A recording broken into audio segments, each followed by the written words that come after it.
Hello everyone again.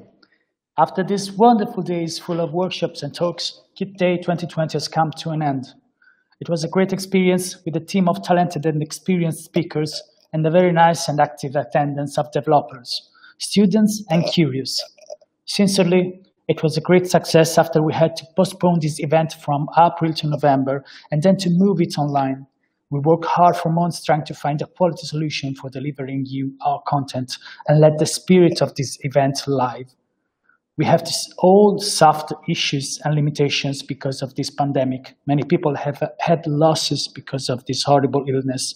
And even if what we're doing won't ever change this, we hope that keeping the link alive, fighting in our small environment to make things a bit more like it was before, helps everyone to feel a bit lighter.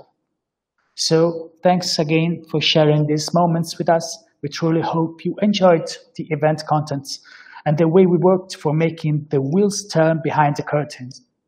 The next year, QtDay will probably change again, becoming something a bit different, because this month have changed our way of thinking events too, and we think that we must keep on evolving to make our best always. Thanks again for joining QtDay 2020. Thanks to our speakers and to our attendees. Thanks to Develer and to our great, wonderful staff, our marketing and social team, Alessia Federico and Pietro Mantovani, our live team, Latara Valle, Morgan Cecinati, and Andrea Favilli, our editorial team, Mirko Damiani, Matteo Bertini, Fabio Falzoi, and Daniele Maccioni.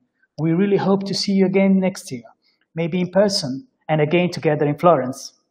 Goodbye to everyone.